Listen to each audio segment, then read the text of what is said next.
Morning friends, Saket express में आपका एक बार फिर से स्वागत है। उम्मीद करते हैं आप सब लोग अच्छे होंगे।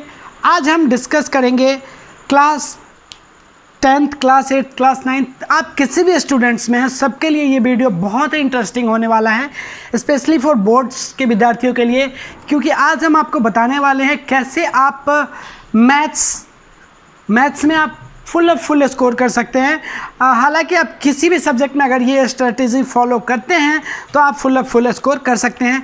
पिछली साल की जो बोर्ड की टॉपर रही हैं उनसे जब हमारी बात हुई तो उनकी स्ट्रेटेजी जो है वो आपको 10 टिप्स हम बताने वाले हैं जिससे आप फुल स्कोर कर सकते हैं। मैथ्स में ही नहीं, किसी भी सब्जेक्ट में अगर आप उस स्ट्रेटजी को फॉलो करते हैं तो आइए बिना टाइम वेस्ट किए हम आपको ले चलते हैं बोर्ड पे और बताते हैं वो कौन कौन सी 10 टिप्स हैं। तो अगर आप वीडियो को बीच में ना स्किप करें, वीडियो को पूरा देखें। अगर आप स्टूडेंट्स हैं और आप किसी भी क्लास में हैं तो आपके लिए ये वीडियो बहुत फ़ायदेमंद होने वाला है। फर्स्ट अगर मैं बात करूँ 10 टिप्स मैं आपको बताऊँगा। फर्स्ट जो मैं आपको बात करूँगा, आप किसी भी क्लास में हैं, आपको पहले क्या है, कंसेप्ट क्लियर होना चाहिए। आपका कंसेप्ट क्लियर होना चाहिए।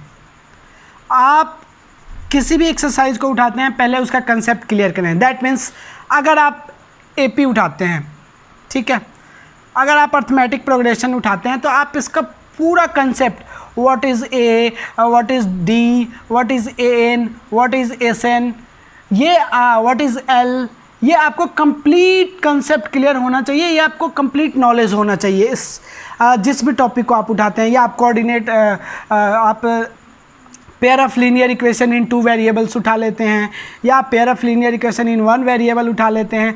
आप किसी भी टॉपिक को उठाएं पहले उसका कंसेप्ट क्लियर करें। First point. सेकेंड पॉइंट मैं कहता हूँ एनसीईआरटी बुक को फॉलो करें।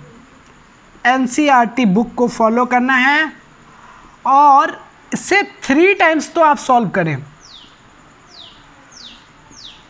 3 टाइम्स एनसीईआरटी बुक को कितने टाइम सॉल्व करना है? 3 टाइम्स आप इसे सॉल्व कर लें, ठीक है।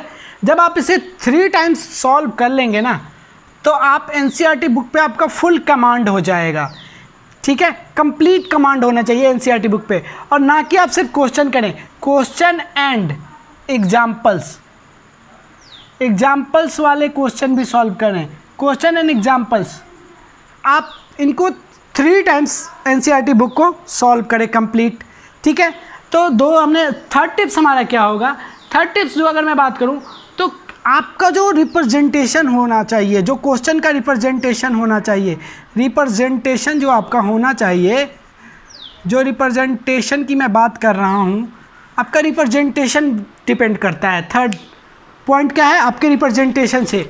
दैट मीन्स अगर आप क्वेश्चन को सॉल्व करते हैं तो जैसे अगर बीच में सब्सट्रैक्शन आता है, या अगर सपोज आप क्वेश्चन सॉल्व करना है, आपको a + b के फॉर्मूला को यूज़ करना है, तो आप लिखें we use formula a + b का whole square equals to a² + b² + 2ab। समझ रहे हैं ना? या फिर आपने क्रॉस मल्टीप्लिकेशन करा तो आप लिखिए by cross multiplication method. Cross multiplication method मतलब आप समझ रहे हैं कि जो भी आप टॉपिक को जैसे आप रिप्रेजेंट करें, कैसे आप रिप्रेजेंट करें, वो बहुत मायने रखता है फ्रेंड्स। क्योंकि आपका जो कॉपी चेक करेंगे वो आपको ये देखेंगे कि आप कितना अट्रैक्टिव आपकी कॉपी है, ठीक है ना। तो बहुत बड़ी आपकी उनके चेहरे पे एक खुशी होनी चाहिए आपकी कॉपी देख के, ताकि वो आपको देख के क्या करें, फुल मार्क्स देने से उन्हें कोई परहेज़ ना हो, कोई भी उन्हें दिक्कत ना हो और वो फुल मार्क्स दे आपको। तो आपका रिप्रेजेंटेशन बहुत इंपॉर्टेंट होना चाहिए। दूसरी, रिप्रेजेंटेशन में ही आपकी आएगी, जो आपकी कॉपी होनी चाहिए वो नीट एंड क्लीन होनी चाहिए। नीट एंड क्लीन होनी चाहिए, ये सब आपके रिप्रेजेंटेशन में आएगा। नीट एंड क्लीन होनी चाहिए। अगर आप सॉल्यूशन करते हैं, जैसे आपने क्वेश्चन फर्स्ट का आंसर दिया, उसके बाद जो गैप है ना, 1 या 2 लाइन्स के गैप देके फिर आप क्वेश्चन सेकंड में आप इंटर करो। दैट मीन्स ये गैप भी होना चाहिए। ये आपके 2 या 3 लाइन्स का आप गैप दे सकते हैं। इससे नीट एंड क्लीन दिखता है आपका जो क्वेश्चन या सॉल्यूशंस होता है। तो इस बात पे आप ध्यान दें। तो हमने बात करी रिप्रेजेंटेशन, कैसे आपको कॉपी को रिप्रेजेंट करना है। अब जैसे मैं एक अलजेब्रा के लिए रिप्रेजेंटेशन आपको बताऊंगा। जैसे मैंने कहा आपको अलजेब्रा ये क्वेश्चन आ गया सपोज, तो पहले आपको गिवन देना है, फिर क्या देना है, फिर आपको देना है टू प्रूव दैट में, फिर आपको कंस्ट्रक्शन अगर है तो कंस्ट्रक्शन लगाना है, फिर उसके बाद टू प्रूफ पे चलना है। तो कितनी बारी ऐसे भी होता है ना, ये आपको जो सीबीएसई है ना वो आपको स्टेप वाइज मार्किंग, स्टेप पे भी मार्किंग देते हैं, स्टेप पे भी वो आपको जो मार्क्स होते हैं वो देते हैं। तो ये सब स्टेप भी अगर आप फॉलो कर रहे हैं ना तो ये आपको बहुत ही फ़ायदेमंद होने वाला है, और ये करना ही है अगर आप फुल मार्क्स करना चाहते हैं ना, तो ये स्टेप्स आपको फॉलो करने होंगे। यही आपका रिप्रेजेंटेशन होता है, जो आपके जो कॉपी चेक कर रहे हैं उनके प्रति आपका अट्रैक्शन बढ़ाता है। आपकी कॉपी जब अट्रैक्शन बढ़ाएगी तो वो आपको फुल मार्क्स देंगे ही देंगे। जब आपने इतने सारे चीज़ कर लिए तो फोर्थ में आपको, जब आपको कमांड भी हो गया, फिर आपको क्या करना है, previous year question.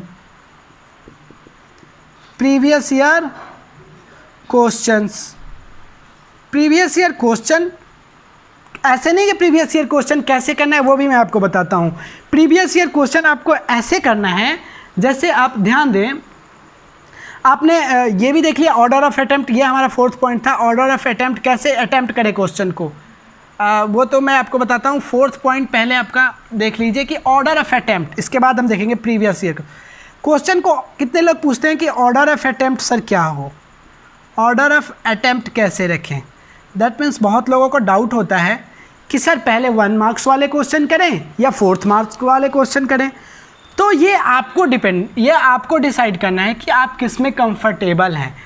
But according to toppers, पहले आप 4 मार्क्स वाले जो क्वेश्चन हैं, जो आपके 4 मार्क्स के क्वेश्चन हैं, वो आप सॉल्व करें।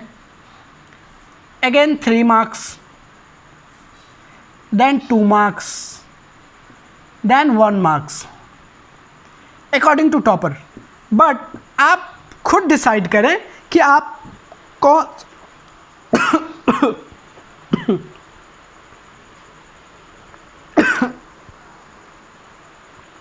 सॉरी फ्रेंड्स, आप खुद डिसाइड करें कि आपको कौन सा ऑर्डर बेस्ट, आपको कैसे कौन सा ऑर्डर सूटेबल है, वो आप डिसाइड कर सकते हैं। इसमें कोई चॉइस, ये आपकी चॉइस है, ठीक है। बट अकॉर्डिंग टू टॉपर मैंने बताया उन्होंने ऐसे ऑर्डर ऑफ अटेम्प्ट करा था, ठीक है। अब आपको ये भी पता चल गया, तो अब आप जो 5th पॉइंट है ना, वो प्रीवियस ईयर क्वेश्चन, क्या करना है आपको, प्रीवियस ईयर क्वेश्चन करने हैं, प्रीवियस ईयर क्वेश्चंस। अब प्रीवियस ईयर क्वेश्चंस का क्या मतलब है, प्रीवियस ईयर क्वेश्चन तो सब लोग कहते हैं, तो प्रीवियस ईयर क्वेश्चन आप कंप्लीट 3 आवर्स निकाल के बैठें, जैसे आप पेपर में बैठते हैं। या तो आप अपने घर पे कोई गार्जियंस है, मम्मी पापा भाई, उनसे कहें कि आप उनके सामने बैठ जाएं 3 आवर्स, वो आपके सामने बैठे रहेंगे और आप कंप्लीट 3 आवर्स दें। और इसी प्रोसेस में, जैसे आपने देखा है, जैसे आपको एग्ज़ाम में लिखना है, सेम प्रोसेस फॉलो करें और आप क्वेश्चन को अटैम्प्ट करें। जब आपने क्वेश्चन अटैम्प्ट कर लिया तो 6th पॉइंट आता है, आप किसी टीचर का हेल्प लें, किसी टीचर का हेल्प लें। आप जब किसी टीचर का हेल्प लेंगे ना, किस लिए लें, तो ये अपने जो क्वेश्चन का सॉल्यूशन निकाला है उसको चेक करने के लिए आप उनको दें। कहें कि सर आप एक बारी हमारे क्वेश्चन को जो सॉल्यूशन करा हमने, आप चेक कीजिए और जो पॉइंट है उसे पिन कीजिए, जो गलती करी है हमने उसे आप पिन कर दीजिए। तो उससे आप क्या करेंगे, वो आपको चेक करेंगे। और जिनको थोड़ा बोर्ड का नॉलेज भी हो, वैसे टीचर का हेल्प ले तो ज़्यादा बेस्ट होगा। बाकी अगर वैसे आपके नियर बाई नहीं है तो आप किसी भी टीचर का हेल्प ले सकते हैं, सब टीचर अच्छे हैं ऐसे। तो आप उनका हेल्प लें और कहें कि सर आप मेरी कॉपी को जो आंसर आते हैं आप इसे चेक कीजिए और बताइए कितने ओवरऑल मार्क्स बन रहे हैं। तो जब आपने ये भी कर लिए तो 7th आपको क्या पता चल जाएगा, आप एनालाइज करेंगे। वो आपको क्या करेंगे, पुल एनालाइज करके दे देंगे, तो आपको अपना वीक टॉपिक पता चल जाएगा, वीक टॉपिक। अब आपको चल गया पता कि आपकी वीक टॉपिक क्या है। तो जब आपको अपना वीक टॉपिक पता चल गया ना, जब आपको पता चल गया कि मेरा ये टॉपिक वीक है, उस पर आप फोकस करें। उस पर ज़्यादा से ज़्यादा अब आपको फोकस करना है, ठीक है ना। जो आपका वीक टॉपिक है उस पर आपको फोकस करना है। दैट मीन्स जब आप उसे फोकस करेंगे, क्योंकि आपको बाकी तो चीज़ है जो चीज़ आपको डरा रही है उसे अगर आप टाइम देंगे तो वो ऑफकोर्स आपकी बेटर हो जाएगी, बेस्ट हो जाएगी वो, ठीक है ना। तो आपको अपने वीक टॉपिक पे ज़्यादा फोकस करना है अब।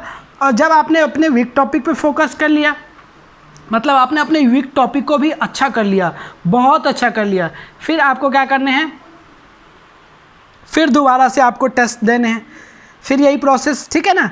बट एक चीज़ मैं 8th वाले अटैम्प्ट में आऊँगा, इसमें कहूँगा मैं आपको, अब आपने वीक टॉपिक भी अपने अच्छे कर लिए, ठीक है ना। बट कुछ डिफ़िकल्ट क्वेश्चन, जो डिफ़िकल्ट क्वेश्चन होते हैं, डिफ़िकल्ट क्वेश्चंस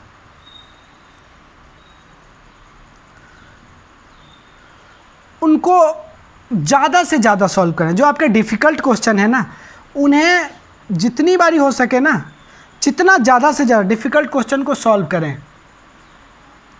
क्यों कह रहा हूँ मैं डिफ़िकल्ट क्वेश्चन को सॉल्व करें? क्योंकि ऐसा तो है नहीं ना कि बोर्ड में डिफ़िकल्ट नहीं आएगा। और ऐसा भी हो सकता है कि आपको जो डिफ़िकल्ट लग रहा हो, क्यों डिफ़िकल्ट लगता है हमको कोई चीज़, हमें कोई चीज़ इसलिए डिफ़िकल्ट लगती है ना क्योंकि हम उसे हवा बना देते हैं, हम उसे देखना ही नहीं चाहते, हम उसे छोड़ देते हैं।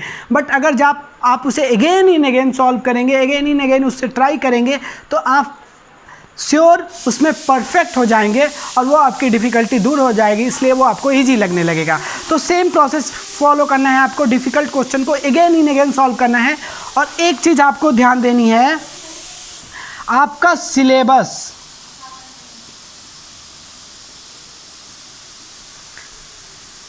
कंप्लीट हो जाना चाहिए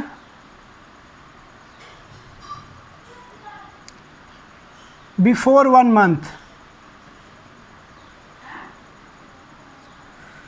1 मंथ पहले, जो आपका 1 मंथ है ना, 1 मंथ पहले आपका कंप्लीट सिलेबस कंप्लीट हो जाना चाहिए। ये आपका सिलेबस 1 मंथ पहले, syllabus complete before 1 month, 1 month के पहले सिलेबस कंप्लीट हो जाना चाहिए। तो आप पूछोगे फिर 1 मंथ पहले अगर सिलेबस कंप्लीट हो जाता है ना, तो आप ये सब आसानी से प्रीवियस ईयर क्वेश्चन पे ज़्यादा जोर देंगे, या अपने डिफ़िकल्ट क्वेश्चन पे ज़्यादा दे देंगे, अपने वीक टॉपिक पे ज़्यादा जोर देंगे, ठीक है। जब अब ये आप कंप्लीट मास्टर हो गए हैं इसमें, ठीक है ना। और ये आपको करते रहना, प्रीवियस ईयर क्वेश्चन करा फिर अपने सर से चेक करवाए, तो ऐसे आपको पता चलेगा कि आपका स्कोर बढ़ रहा है।